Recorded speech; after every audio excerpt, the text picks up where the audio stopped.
Right friends, welcome back to Editorial Discussion.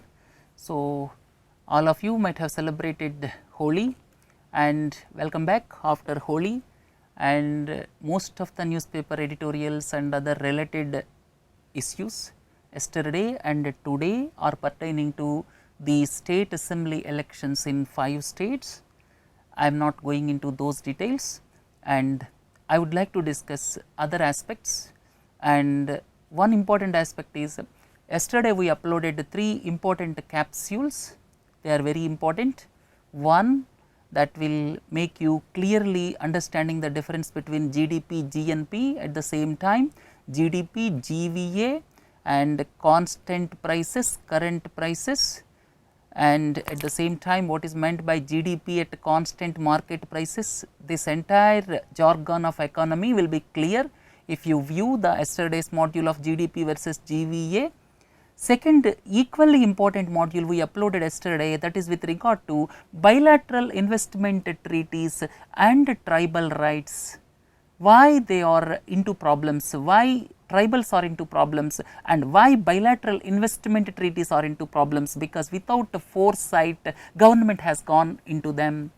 Then unified financial regulator, that also throws a lot of issues, and we uploaded yesterday, and either today or tomorrow we are going to upload 3 more equally important capsules.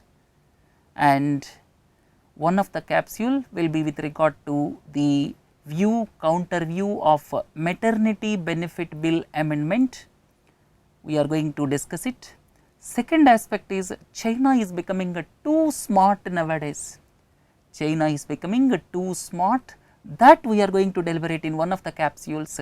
And the third capsule is most important capsule, which looks at compulsory licensing and various pharmaceutical issues. You will be very clear if you view that capsule that talks about intellectual property rights and why India is being questioned quite often. So, these 3 will be uploaded either today or tomorrow. So, we will continue this every week 3 capsules, and most of the topics which will have somewhat long duration value will be uploaded in capsules, in addition to this newspaper editorials discussion, and this in addition to why and how and facts and figures, and all these will make a complete current affairs, as well as we are uploading every week a quiz. And as we have already announced, from May 1st onwards we will have at least 4 days a week sessions with regard to civil services preliminary exam revision, that will continue from May 1st to June 15th. And I would like to make you clear, before preliminary examination I am 100% confident of completing various government's policies and programs. We listed already more than 100 policies and programs. So, government policies and programs will be completed before civil services preliminary, then economy will be completed 100%, and this revision with regard to civil services preliminary will start from May 1st, at least 4 days a week, and will continue up to June 15. We are going to deliberate on various aspects pertaining to the civil services preliminary examination. We will cover this current affairs, economy, as well as government's policies and programs, and focus will be given on all these aspects during that 45 days intensive discussion. Right. So, some students are asking about Yojana, Kurukshetra and the other subject geography, but I would like to say that time does not permit at this juncture. We will look into it after this year's preliminary. Probably when you prepare preliminary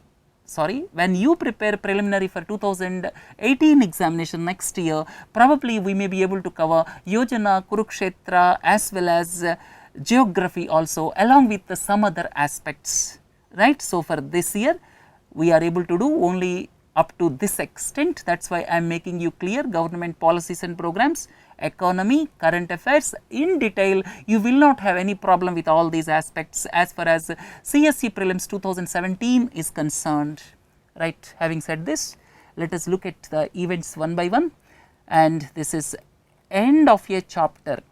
This is president's removal in South Korea, and South Korea president was impeached, first woman president of South Korea, Park Geun-hye, she was impeached, and what is the reason and what will have its implications? Let us look at these aspects in few minutes. So, this is the Korean Peninsula. Korean Peninsula is into the news. North Korea is into the news, South Korea is into the news because of different reasons. If you look at South Korea, now South Korea is into the news because of impeachment of president. Impeachment of president is not a small issue, and South Korea came into the news because of impeachment of president. That too, she is the first woman president of the country, and all of you are familiar with North Korea. North Korea is quite frequently into the news because of its missile tests as well as nuclear tests, right. So, these two countries constitute Korean Peninsula, and if you look at the events of South Korea, the president, the impeached president is into the problems because of Choi Soon-sil. She is close confidant of the president, and president is into the problems because of Choi Soon-sil. She is the close confidant of the president, and she misused the position because she got proximity to the president, and there were allegations that Choi Soon-sil solicited contributions to promote non-governmental organizations.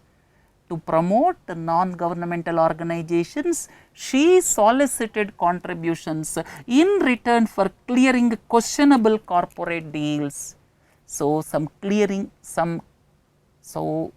clearing corporate deals, she promoted non-governmental organizations promoted by her. So, that is the allegation against the president, because Choi Soon-sil is a close confidant of the president. Last year, hundreds of thousands of people protested against this scandal, and subsequently Parliament impeached the president, and now the Constitutional Court ratified it. Now, Park will have to face criminal proceedings on the allegations also. Anyhow, South Korea is going to have next president by May, right. So, the corruption allegations ultimately resulted in the exit of President Park, right. So, let us look at the second event. Scotland seeks to exit United Kingdom, and as far as preliminary examination is concerned, Catalonia region, please do not forget, Catalonia is a part of Spain, and that is also asking for independence. Catalonia region in Spain, that is also asking for independence. Now, the news of Scotland, and before understanding this, please look at this. Scotland is one of 4 regions of United Kingdom. United Kingdom has got predominantly 4 regions. One is England, most populated region, then Scotland, then Northern Ireland, then Wales. England, Scotland, Wales, Northern Ireland, and the problem is with regard to Brexit. These 4 regions were not unanimous as far as Brexit is concerned. As far as Brexit is concerned, rural areas, rural hinterland, especially in England, voted predominantly for leaving from European Union. European Union is a 28-member group, and it is a politico-economic union, and here last June referendum was held, popularly known as Brexit, and UK as a whole voted for Brexit. 52% of the people voted for Brexit, but the biggest problem is there are regional variations. In fact, Scotland want to remain with the European Union. Rural England predominantly wants to leave European Union. Scotland wants to stay with the European Union. So, these regional variations now threatening UK itself. So, the existence of UK is also in trouble because of these developments. So, please do not forget, Scotland is the region of United Kingdom which decided to go for referendum in 2018 or 19 with regard to the decision to leave United Kingdom, which may be painful, but it is going to happen in 2018 or 19, referendum will be held, right. And if you look at the events, Scotland will ask for second referendum for Scottish independence. Previously in 2014 there was a referendum for independence of Scotland region, but 55% of the people decided to stay with the United Kingdom, but everything altered after Brexit. If you look at the Brexit vote, in fact 52% of the people voted for Brexit. All of you are very clear, 52% voted for Brexit. Who voted for Brexit? Less educated and without college degrees predominantly voted for Brexit. Older people and poorer people, at the same time working class like factory workers, farm labourers, they basically voted for Brexit, and predominantly England and Wales voted for Brexit. Just now I told you there are 4 regions, out of 4 regions predominantly England and Wales voted for Brexit, but Scotland and Northern Ireland wanted UK to remain in European Union. Scotland and Northern Ireland predominantly voted to remain in European Union, but now the exit of UK from European Union is imminent, it is going to happen. And now Scotland decided to go for fresh referendum whether to stay with whether to stay with UK or not. And what they want? In Brexit vote, Scotland voted with 62% to remain with the European Union, but Brexit is going to become a reality much against the wishes of Scotland. Now Scotland wants either the UK to remain in single market or commit to an outcome that would enable Scotland to remain within it. So what is meant by single market? Single market is the hallmark of European Union. It is different from free trade area. Single market is the hallmark of 28 member European Union group. Now Scotland wants to stay with the single market, but it is not possible as finally UK decided to go out of European Union. So now the existence of United Kingdom as the group of 4 regions is doubtful in future. Tomorrow there may be demands from Northern Ireland also. So both the things are not possible, hence Scotland may go for referendum once again, right. So Scotland wants to remain with the single market, but it is not possible because the UK is leaving European Union, right. So this is all about the Scotland issue. Now China planning 5-fold increase in marine force. There is a news item that China is planning 5-fold increase in marine force. China is planning to expand its marine corps and navy in anticipation of development of its maritime Silk Road. So once the maritime Silk Road is developed, so please look into this. This is One Road, One Belt initiative. One Road, One Belt initiative connects Asia with not only Africa but also Europe. So this is basically reinventing the old trade routes both by sea and also by road or by train. So this is maritime Silk Road. So these two basically to connect Asia with Africa as well as Europe. So here when China is developing aggressively maritime Silk Road, now China felt that there is a need for 5-fold increase in its marine force to 1 lakh personnel from 20,000.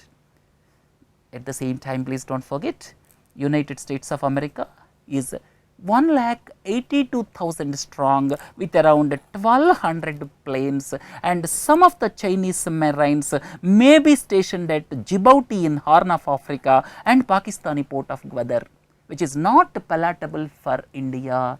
You see, leave the first one. This is Djibouti. Djibouti is situated here.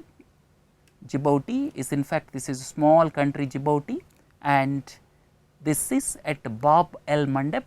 Last week we discussed about various straits. This is the Strait of Hormuz. This is Bab el Mandeb. So, these are important straits along with Malacca Strait. So, China may station its marine forces at Djibouti, at the same time at Gwadar port, which it is going to develop. All of you are familiar with Gwadar port, and before going ahead, Horn of Africa. Horn of Africa means these 4 countries are normally known as Horn of Africa, and Djibouti is one country, and China is going to station its marine forces at Djibouti, not only Djibouti, at Gwadar port. Probably this is not palatable to us, because stationing the Chinese marine forces at Gwadar port is detrimental to our interests. So, China is going aggressively, not only developing maritime Silk Road, but also China is going for aggressive stationing of its marine forces across the entire Indian Ocean region. That is not acceptable to our country. So, with this in view, China is going for increasing the marine forces strength from 20,000 to 1 lakh. Right. So, we discussed about what is meant by Horn of Africa and Gwadar port, it is in Pakistan. So, why China is augmenting its marine corps? What is the need for China to augment its marine corps? To match with USA's position, that is first and the foremost thing. Second important point is to ensure its maritime defense in East China Sea and South China Sea. It has got disputes. If you look at East China Sea, Senkaku Islands are situated in East China Sea. Please do not forget, Senkaku Islands are also known as the Diaoyu Islands. These are situated in East China Sea. So, China has got a dispute with Japan as far as Senkaku or Diaoyu Islands is concerned. So, it is augmenting its marine forces, that is one reason. The other reason is, all of you are familiar with its dispute with other countries in South China Sea and Paracels Islands, Spratly Islands, these are situated in South China Sea.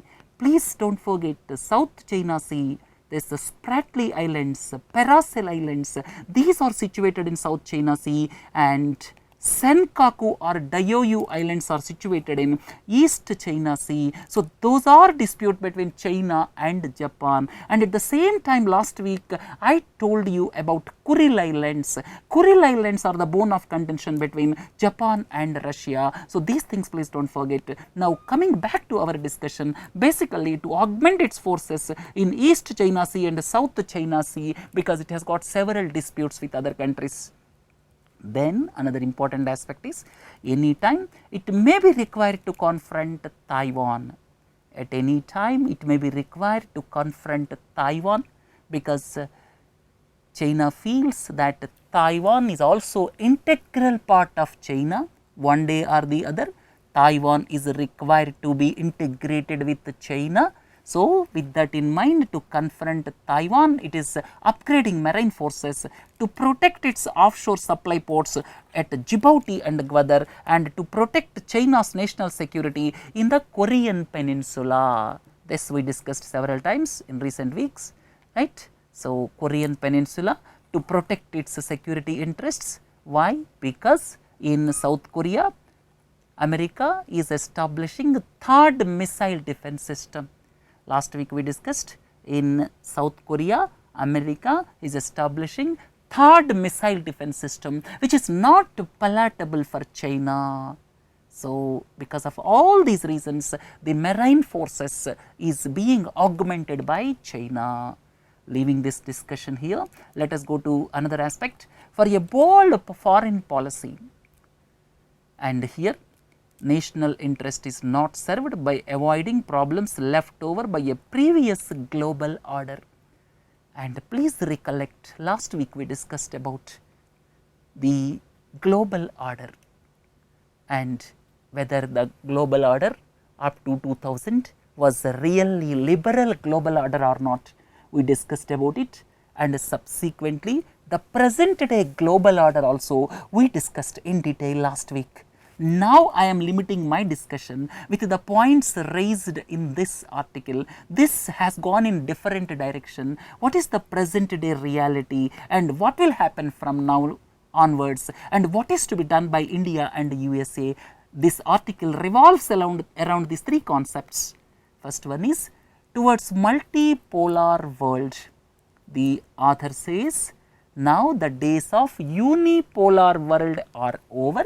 It is heading towards multipolar world, and some interesting points are given by the author. In the last 20 years, incomes of 80% of the population in the western countries stagnated.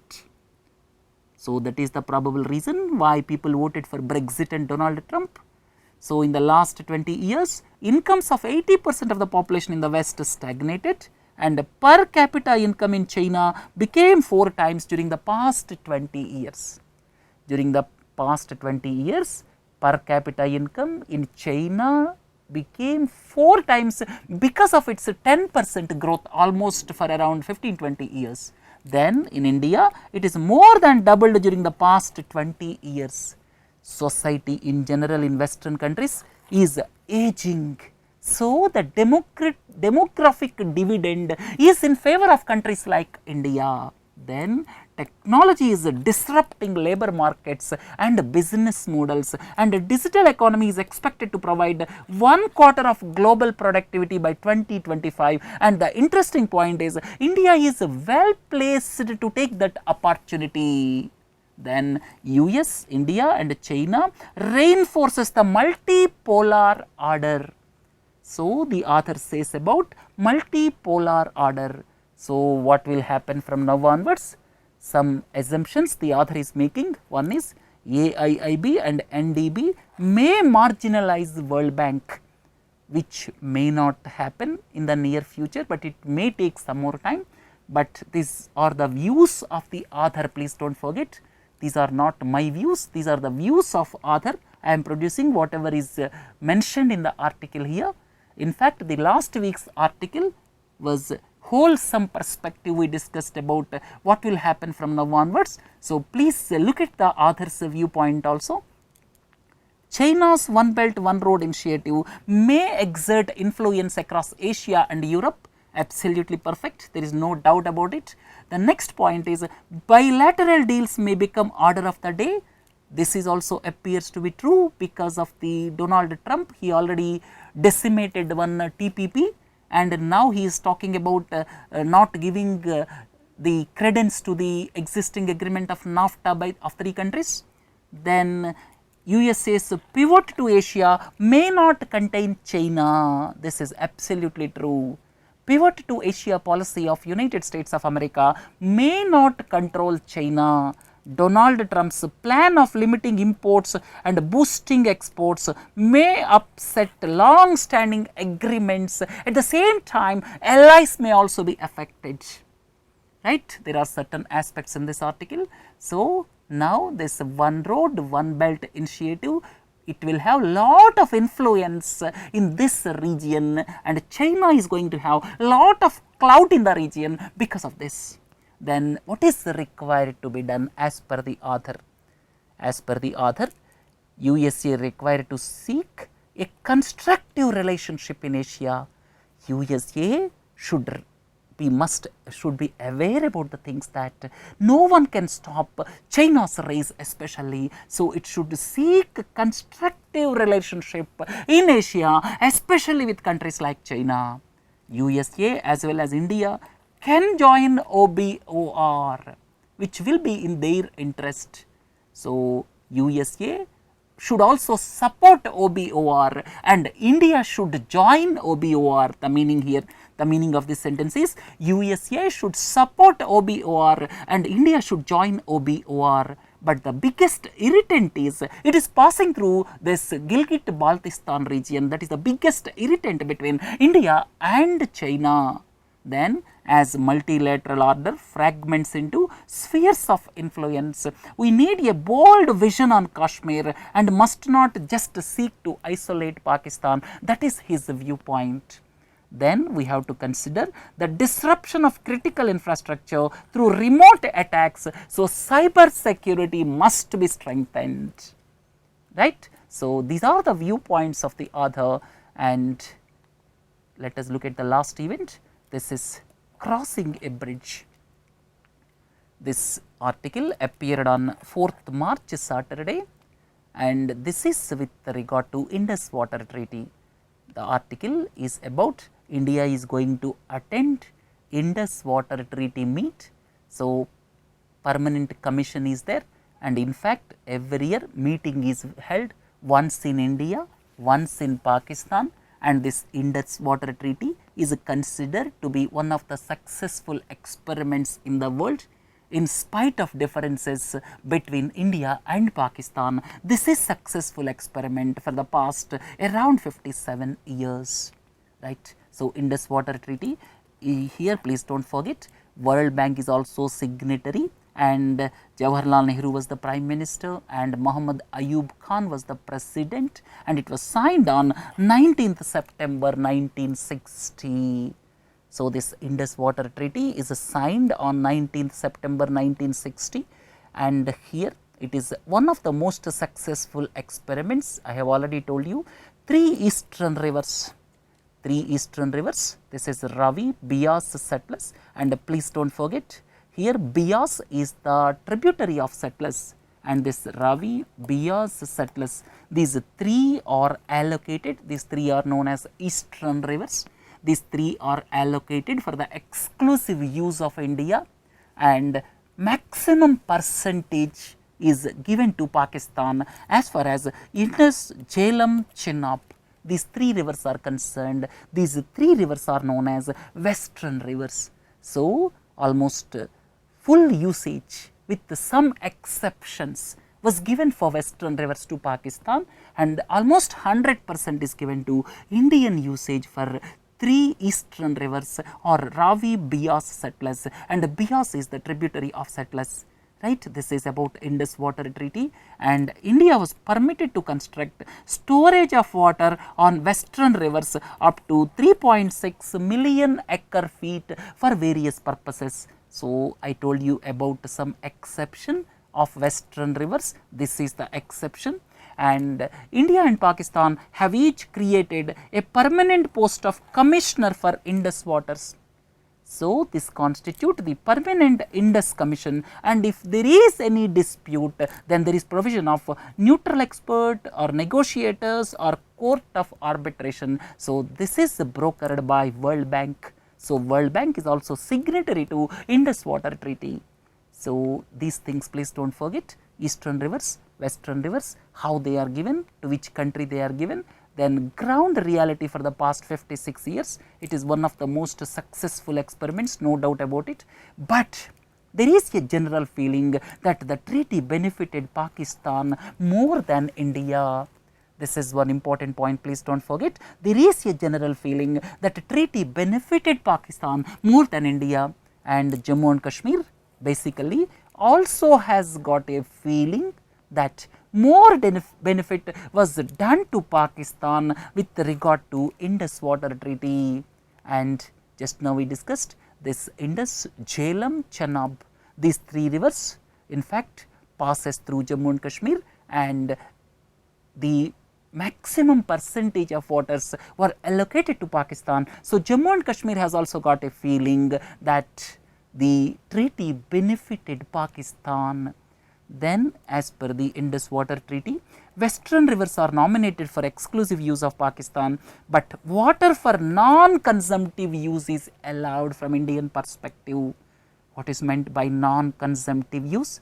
If hydroelectric projects are constructed with run of the river means water will be impounded, subsequently it will be let off. So, for that type of power projects, this is accepted, right. But Pakistan is objecting such run of the river hydroelectric projects also with one or the other pretext. If you look at Pakistan, Pakistan is coming up with mega hydroelectric projects in Gilgit-Baltistan region. In Gilgit-Baltistan region, Pakistan with Chinese assistance is coming up with mega power projects, mega hydroelectric power projects. One is Bunji Dam and Basha Dam. These are thousands of megawatt, but it is subjecting our projects which are hardly 330 megawatt or so. in fact, it went to international neutral expert on Bagley-Har project, and it is also objecting Ratley power project. And from examination perspective, please do not forget this Bagley-Har hydroelectric project as well as Ratley hydroelectric power project. These two are situated in Chenab river. Please do not forget this Bagley-Har and Ratley are situated on Chenab river. Then this Kishan Ganga project. Kishan Ganga is the tributary of Jhelum river. So, this is also known as Neelam river in Pakistan. So, this Kishan Ganga river is tributary of Jhelum, and Kishan Ganga project is situated on Kishan Ganga river. But please do not forget Ratley, Bagley-Har, these two hydroelectric power projects are situated on Chenab river, and all these three are situated in Jammu and Kashmir.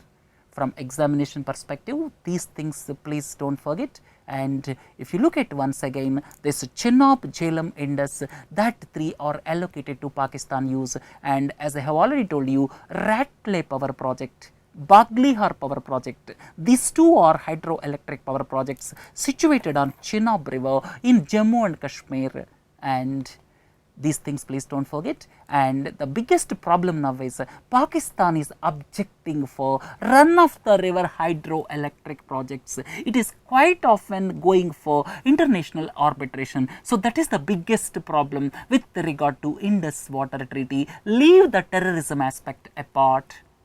So, these hydroelectric power projects are run of the projects where water will be impounded only for power generation, but Pakistan is trying to create problems even for this type of projects also. It is constructing mega projects in Gilgit-Baltistan region with China's assistance, but it is objecting run of the river projects, small projects, Bagley-Har, Ratley on river Chenab, and Bagley-Har already constructed.